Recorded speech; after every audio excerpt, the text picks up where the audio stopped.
اگر یہ سید ایک طرف ہو اور یزید ایک طرف ہو تو میں یزید کا ساتھ دوں گا. کیوں کہ یہ اہل بیت کے دشمن ہے, یزید اتنا دشمنی نہیں کر سکتا, یزید کے اندر یہ دشمنی ممکن ہی نہیں ہے. اگر اس کو امیر المومنین کہنا جائز نہیں ہے, تم کیوں عمران خان کو امیر المومنین کہتے ہو؟ تو یزید کی بخشش کی دعا نہیں مانگ سکتا کوئی؟ کیوں؟ تیرے باپ کی شریعت ہے. اب جس طرح کہتے ہو کہ لانتی ہیں سب جو بیعت یزید کرنے والے ہیں, تو کیا بنے گا؟ تو سیدنا امام حسین رضی اللہ تعالیٰ عنہ 100% دین بچانے کے لیے اپنا اور اہل و عیال کا اور سب کا خون پیش کر رہے تھے. تو آپ سے محبت کا یہ تقاضا ہے کہ یزید کے لیے کسی طرح کا کوئی نرم گوشہ ذہن میں نہ ہو.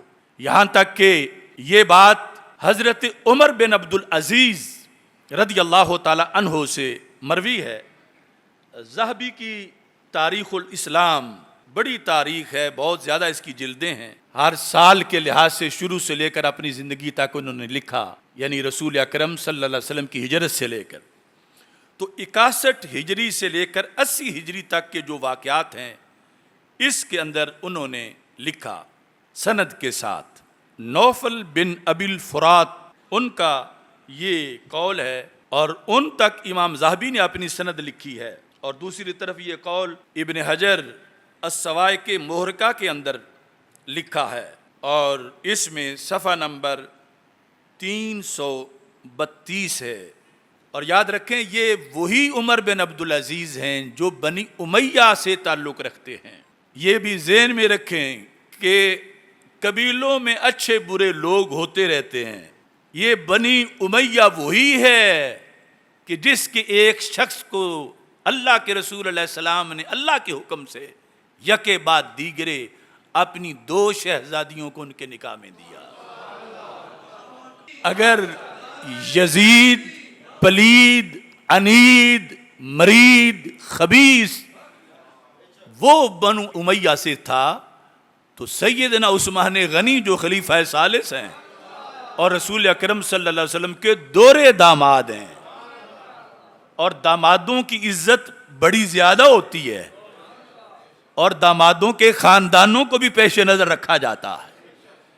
اور کتنے اصحاب ہیں جن کا تعلق بنی امیہ کے ساتھ ہے. لہذا تھوک سے لعنتیں بھیجنے والے بھی اپنا حشر قیامت کے دن دیکھیں گے. داتا صاحب جیسا بندہ اپنی کتاب کشف المحجوب میں یزید کے مسئلے پر لکھ گئے کیا اخزا اللہ, اللہ اسے رسوا کرے. اللہ اسے کیا کرے؟ یزید کو اللہ, یزید کو اللہ. یہ کس نے لکھا ہے؟ کہاں لکھا ہے؟ اور اگلا ساتھ متصل کیا ہے؟ دون ابی ہے. فرمایا یزید تک رکو, آگے منہ نہ ڈالنا. یہ داتا صاحب کی سنیت ہے, آصف جلالی نے نہیں گڑی. لوگ کہتے ہیں کہ شاید کوئی مسئلہ ہے. ہمیں مسئلہ صرف یہی ہے کہ سنیت کو کوئی نہ لوٹے, سنیت پر کوئی حملہ نہ کرے. جو صدیوں سے مذہب آ رہا ہے اسے ہم کسی کو بگاڑنے نہیں دیں گے, خواہ کوئی چھوٹا بگاڑے یا بڑا بگاڑے, اس کا ہم اللہ کے فضل سے مقابلہ کرتے آ رہے ہیں. ایک چھوٹے سے بگڑے ہوئے آستانے کے مقابلے میں کھڑا ہونا کسی کی مجال آج نہیں نظر آ رہی. اللہ کے فضل سے ہم نے ہزاروں بگڑے ہوئے کے مقابلے میں کلمہ حق بلند کیا ہے. یہ نہیں لبیک لبیک لبیک یا رسول اللہ,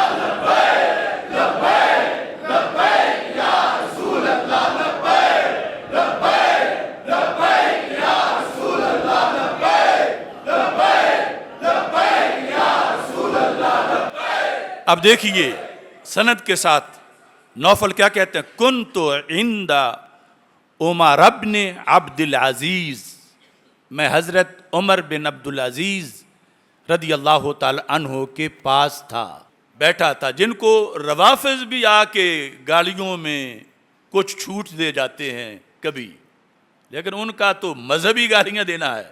عمر بن عبدالعزیز جن کو بعض نے 5واں خلیفہ راشد قرار دیا، وہ علیحدہ باس ہے۔